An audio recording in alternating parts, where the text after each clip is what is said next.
As the main body fights its way into the building, the backup group crouches along the perimeter wall, apparently uncertain what to do next. In street fighting, it is often very difficult to distinguish between friendly and enemy gunfire.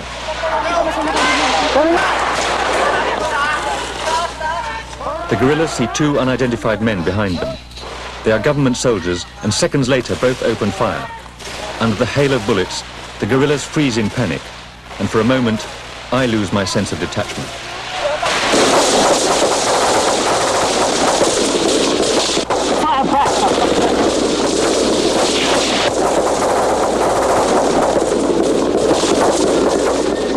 By what seems like a miracle, the firing stops and no one has been scratched, even though the two soldiers were only 40 meters away. After emptying their magazines, both men have run off, leaving the guerrillas badly shaken. Meanwhile, there is a pause in the fighting in the main building.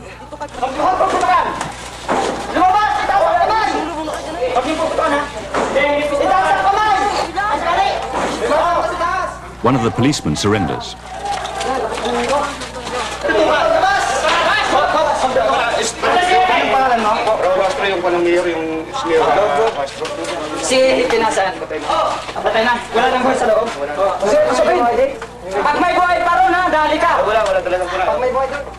These people are office workers who had been doing some overtime during the lunch hour and were therefore inside the building when the fighting started.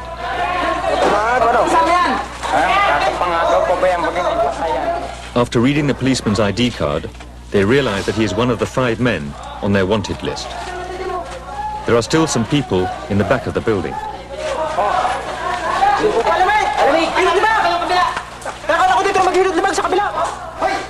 This man was found in the jail. He has been wounded by a grenade fragment.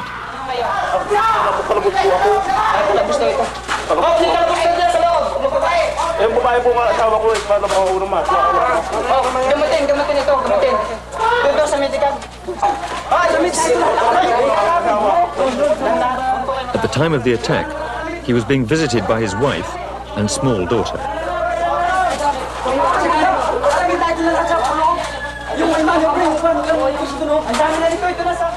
As they are led away to safety, the guerrillas deal with their first casualty, who have been riddled by automatic fire in the doorway of the police chief's office.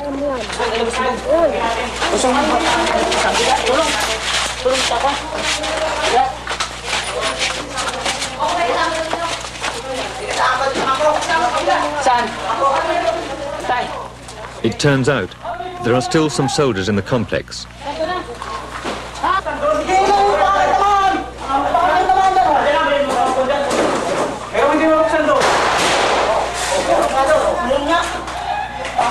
An unknown number of men are holed up in a strong position across the inner courtyard.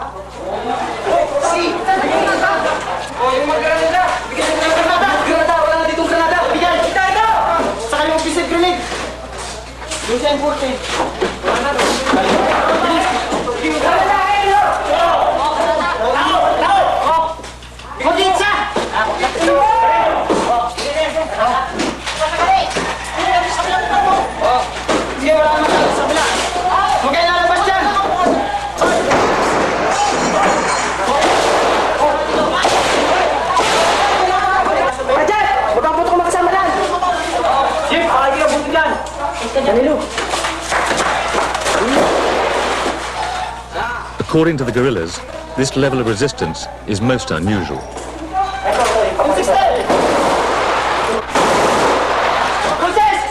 They send men to attack from the right-hand side of the buildings.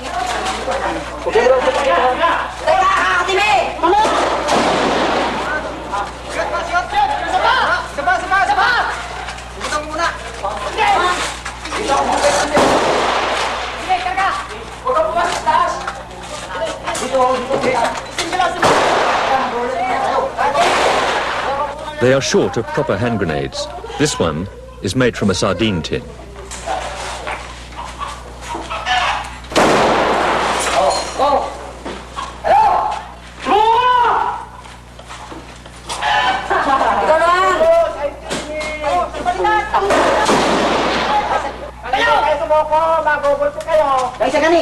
Kita doon sa itaas yung kayo, nang namumuto. Akitin ko. Ang kalsada. Sige. O, milaki ang taas para puto-puto. Sige. O, isa tayo. Ang huwag may automatic na mo. Two men have just sprinted across the courtyard. Hindi, dito, gumaan doon. Doon ulit, sumunod doon sa tinakbuhan ng nakadilaw. Isa. Oo, nakashort, nakabaril, nakakaboots, nakapolo. Hindi. Wala nakashort sa atin, ito lang. The guerrillas switch their attack to the left side of the buildings. Sa loob nito.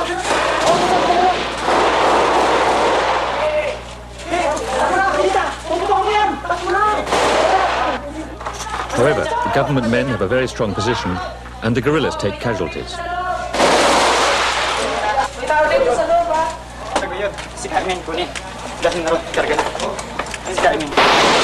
More guerrillas are wounded.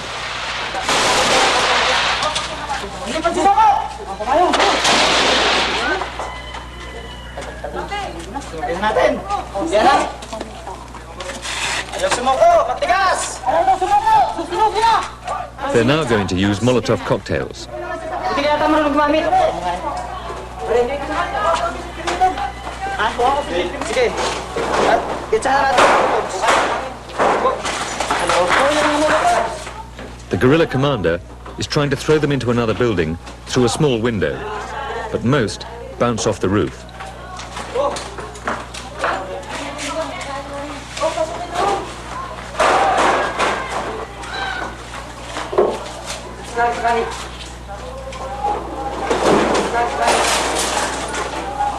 O, bitagan sa nanda. Susunod ka rin ako, nakandisi mo ka! Ang mga tapos na ka! Wala ito pa, ang meron! Maubos kayo! Sinusunod ka namin ang inyong kampo! In frustration, they decide to set fire to the entire complex of buildings, and petrol is brought up from the town's garage. Sige, lahat ng molotovs. Gumawa ng mga damit sa loob. Sige, pagbilang. While making their preparations, they release the group of office workers. Sige, sige.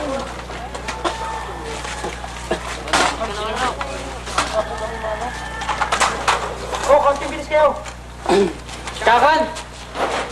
These people were never at risk from the guerrillas because the party has very strict rules about the treatment of civilians. The policeman, too, would almost certainly have been released eventually had he not been on a standing order. As it is, they tell him that he is going home, but in fact, he is about to be executed. Kami kasama sa kwan. Kami kasama dyan.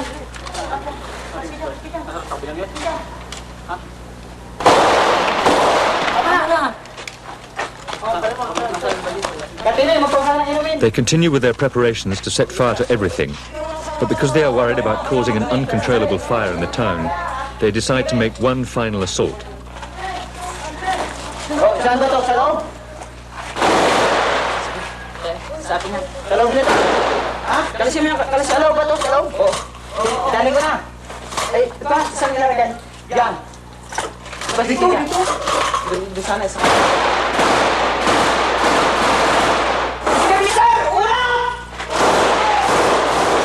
The machine gun jams. Sige, ayos. Dito mo, ayusin. Dito sa labas. Sige, magbenta na doon, angkan.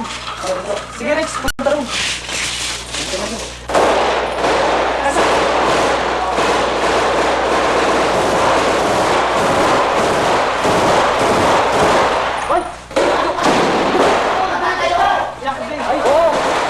Dalaw dito. Sige, tara. Sige. Putangan mo, espiritu.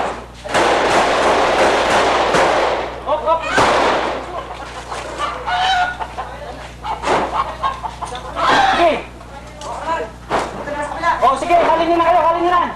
Ano naman? Wala! Bakal! Ang auto, wag mo yung auto! Ito ba na kasama ko? Wala bang tao dyan? Ano naman yan? Wala! Mga... Yun ang buksan nyo, kabila! The two government soldiers have somehow escaped, presumably whilst the guerrillas were reorganizing before their final assault. All that remains now is to strip the buildings of any useful items.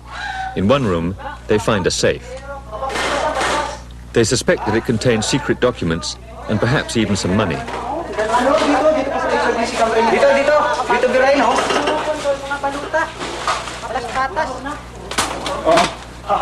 Saksak mo magazine.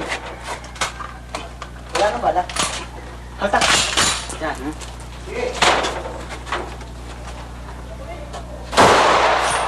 Nakanak si Chef ni.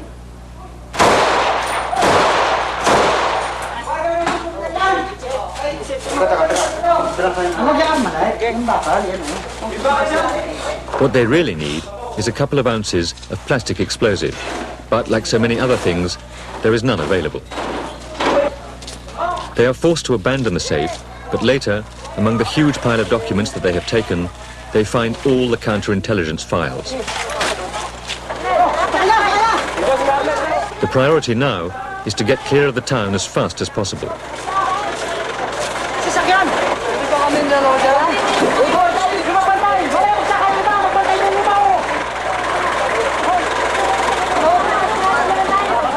The local people seem neither friendly nor hostile, but simply stunned by this extraordinary interruption.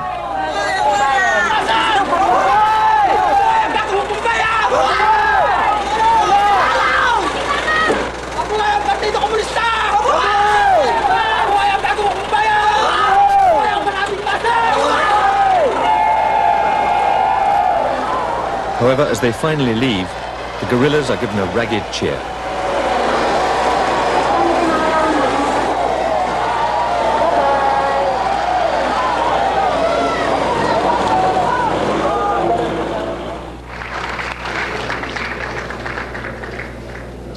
Mrs. Cory Aquino has declared what she calls total war on the communists, and a few days before the guerrilla attack, she made this speech to her army. To our soldiers, let me say, go out and fight. Fight with every assurance that I will stand by you through thick and thin, to share the blame, defend your actions, mourn the losses, and enjoy with you the final victory that I am certain will be ours. The President's faith in her soldiers is seriously misplaced. Far from achieving final victory, they seem unable even to conduct a local pursuit. As the guerrillas struggle back into the hills, encumbered by their dead and wounded, they are easy prey for a determined follow-up operation.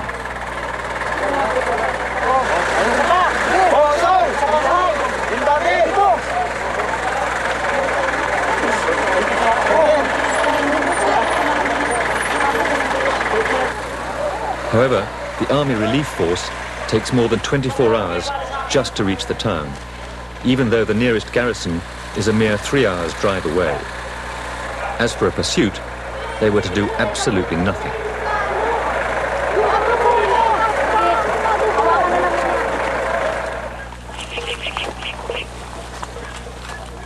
For the guerrillas, it has been a distinctly mixed afternoon. 3 dead and 4 wounded is a heavy price to pay for the capture of only 15 rifles and 1 grenade launcher. On the plus side, they judge it to have been a political success and are confident that they will now be able to start the long process of setting up a party organization among the local peasants.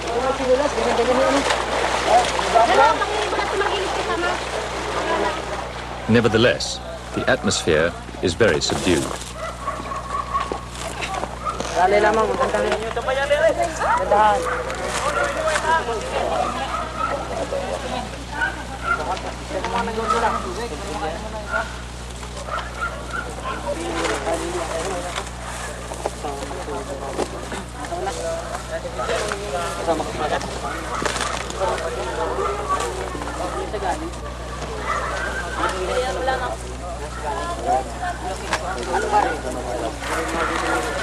For the wounded, they can do very little. To a large extent, recovery depends on luck, willpower, and a strong constitution.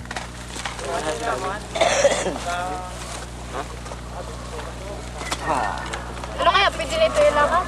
Kaya mo yan ano?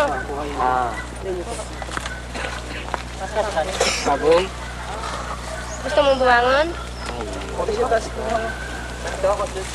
Sabihin ko tao. Iuna na, sila magturo ka lang.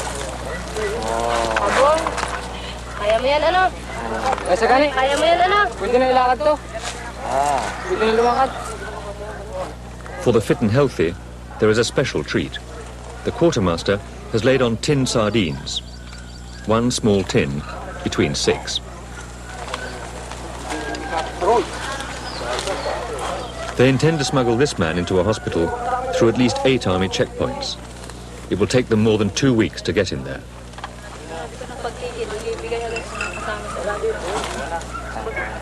After this brief rest, they will march through the night and bury their dead the following day. Sama ang iyong mga mata, di maaaring ipikit. Kita mo sanang walang ulap ang araw kung ako'y sama, hindi dapat mawala. Halin ng ating ina. In each coffin, they place a sealed bottle which contains the biographical details of the dead men. One day, when the war is over, they hope to dig up their fallen comrades and return them to their families. Sama, hindi dapat manginig sa iyong mga kamay ang baril. Makita, huwag sanang manatiling tahimik ito kung ako may kasama, hindi dapat. These men and women have been accused of being the new Khmer Rouge, heartless and genocidal killers. I found them to be nothing of the sort. They are merely simple people fighting for what they believe to be simple justice. Kung ako may